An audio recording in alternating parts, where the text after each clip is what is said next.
जय सिया राम, जय हनुमान।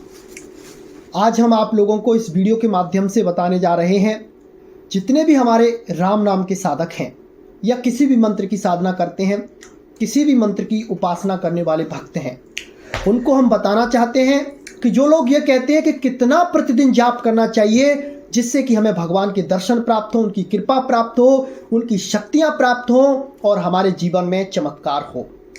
इस विषय में आपका क्या मत है? ज़्यादातर साधक यही प्रश्न करते हैं। देखो, जल्दबाजी अगर किसी काम में करोगे तो उसका आपको नेगेटिव परिणाम भुगतना ही पड़ेगा, क्योंकि जल्दबाजी में ज़्यादातर इंसान जो फैसले लेता है वो गलत ही साबित होते हैं। हर चीज़ का एक समय होता है।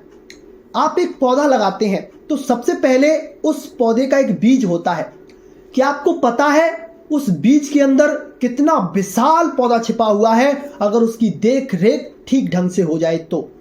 जब हम बीज को स्थापित करते हैं, उसको लगाते हैं, तब जब बीज अंकुरित होता है, जब वो धीरे धीरे उसका पालन पोषण होता है, तो वह भी कम से कम 1 से 2 साल का टाइम लेता है एक मजबूत स्थिति में आने में।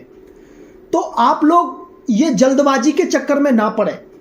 अगर कहीं पर भी आपको बताया जाता है कि 1 दिन में 2 दिन में आपको भगवान के दर्शन करा देंगे, शक्तियां प्राप्त करा देंगे, सिद्धियां प्राप्त करा देंगे, तो किसी के भी बाप में दम नहीं है कि वो आपको ऐसा करा दे।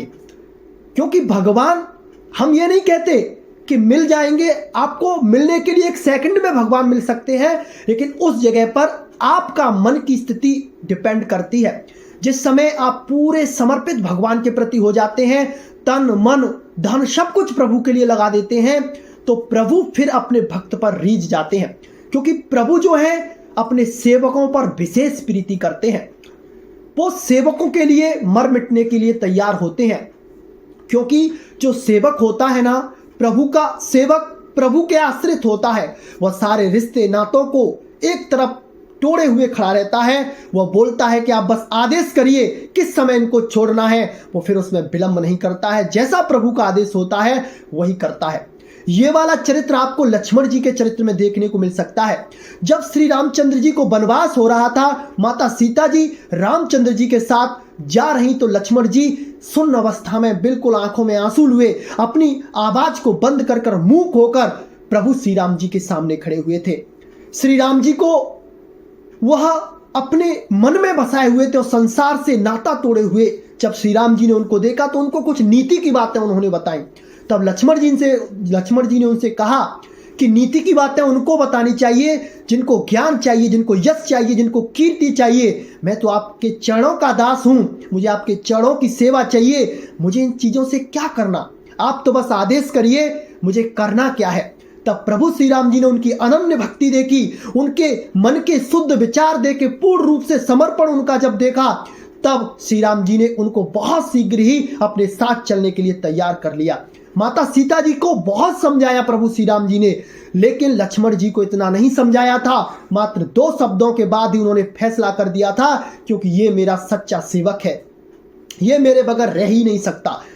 तो प्रभु दासों पर रीझते हैं। और दास कब बना जाता है? जब आपके अंदर दासता आ जाती है। दासता आती है सत्संग से, संतों के संग से, अपने अंदर विनम्रता लाने से, अपने अंदर दूसरों का भला करने के भावों से, अपने अंदर दूसरों की उन्नति करने के भाव से, किसी को कष्ट ना देने के भाव जब आपके अंदर आते हैं और अपने आप को जब आप नीचा समझने लग जाते हैं, सबसे छोटा समझने लग जाते हैं, उस समय आपके अंदर विनम्रता का विकास होता है। और जब आपके अंदर विनम्रता आ जाती है तो प्रभु श्री राम जी आपको मिल जाते हैं। क्योंकि शास्त्रों में भी आया है, जो विनम्रता है, जो पढ़ाई है, हमारा ज्ञान है, वो विनम्रता ही प्रदान करती है। तो विनम्रता को आपको नहीं छोड़ना है और लंबे समय तक उस चीज को करना है। कभी भी शॉर्टकट के चक्कर में मत पड़िए, आपको कुछ उससे हासिल नहीं होगा। हमेशा देखिए, एक छोटा मार्ग क्या होता है, कोई एक छोटा मार्ग है, वो लुभावना हो सकता है, लेकिन आपको पता नहीं है कि उस मार्ग में जब आप आगे चलेंगे तो आपको उसमें क्या क्या परेशानियों का सामना करना पड़ेगा, क्योंकि आप उस रास्ते से अनभिज्ञ हैं। आपने वो रास्ता देखा ही नहीं है। लेकिन जो रास्ता आपने देखा है थोड़ा लंबा जरूर है, वो आपको घूम के आना पड़ेगा उधर से, लेकिन आप उस स्थान पर पहुंच जरूर जाओगे।